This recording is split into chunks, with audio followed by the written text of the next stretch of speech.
স্বাগত জানাচ্ছি আমাকে শোনার জন্যে। মাংস খেতে গিয়ে কি করে এক বাঘের গলায় হাড় ফুটে গেছে, দারুণ যন্ত্রণা।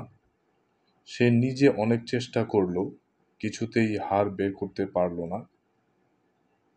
আহ, এমন কাউকে যদি পেতাম যে হাড়টা টেনে বের করে দিতে পারবে, ভাবতে লাগলো সে। এই সময় দৈবাত একটা সারস পাখিকে কাছে পেয়ে সে বলল, ভাই, একটা উপকার করবে? আমার গলায় হাড় ফুটেছে,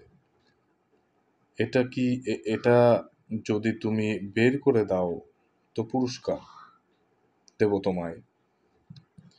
বাঘের কথায় সারস তার গলার ভেতর নিজের মাথাটা ঢুকিয়ে দিয়ে ঠোঁটে করে অনায়াসে সে হাড়টা বের করে দিল।